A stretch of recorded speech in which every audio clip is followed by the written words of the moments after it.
వి gold trusted gold buyers తాకట్టులో ఉన్న బంగారాన్ని విడిపించి ఈ రోజు ఉన్న మార్కెట్ ధరకే కొనబడును. మరిన్ని వివరాలకు సంప్రదించండి 7710 17 మెడికల్ కాలేజ్లని అనౌన్స్ స్థాపించాము, ఏదో మొదలు పెట్టాము, ముందుగా ఏదో మాట్లాడుతూ ఉన్నాం. అయితే ఈ 17 కాలేజీల్లో మూడు కాలేజీలు మాత్రం 17 కాలేజీలో మూడు కాలేజీలు కేంద్ర ప్రభుత్వం నుంచి మనం తెచ్చుకోగలిగాం. 17లో మూడు కేంద్ర ప్రభుత్వ సహకారంతో ముందుకు వచ్చింది. దాంట్లో ఒకటి పిడిగులలో ఉంది, 2 మచిలీపట్నంలో ఉంది, 3 పాడేరులో ఉంది. మూడు ఇచ్చారు.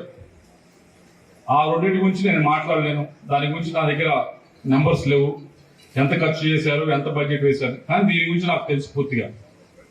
ఎందుకంటే మొదటి నుంచి కూడా కేంద్ర ప్రభుత్వం దగ్గర నుంచి వచ్చే దగ్గర నుంచి కూడా నాకు పూర్తి అవగాహన ఉంది. కాబట్టి దీనికి సంబంధించి ఆ రోజు ఇచ్చిన బడ్జెట్ 500 కోట్ల దాకా ఇవ్వడం జరిగింది మెడికల్ కాలేజ్ పూర్తి అవ్వాలి అంటే.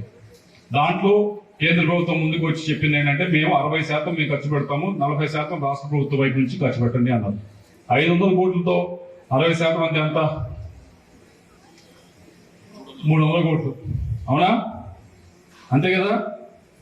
మరి 300 కోట్లు, 500 కోట్లు. మరి రాష్ట్ర ప్రభుత్వం ఖర్చు పెట్టాల్సినంత 200 కోట్లు, అవునా? దీని మీద ఇప్పుడు దాకా ఎంత ఖర్చు పెట్టారు? 300 కోట్లు కేంద్ర ప్రభుత్వం, 200 కోట్లు రాష్ట్ర ప్రభుత్వం ఇస్తే ఎంత ఖర్చు పెట్టారు ఇప్పుడు దాకా ఖర్చు పెట్టింది కేవలం కేంద్ర ప్రభుత్వం ఇచ్చిన 300 కోట్లలో 250 కోట్లు కేంద్ర ప్రభుత్వం ఇస్తే అది మాత్రం ఖర్చు పెట్టారంటే ఇప్పుడు దాకా.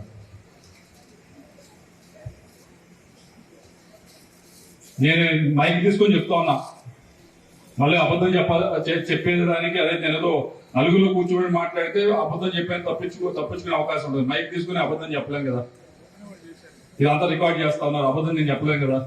చెప్పగలనా?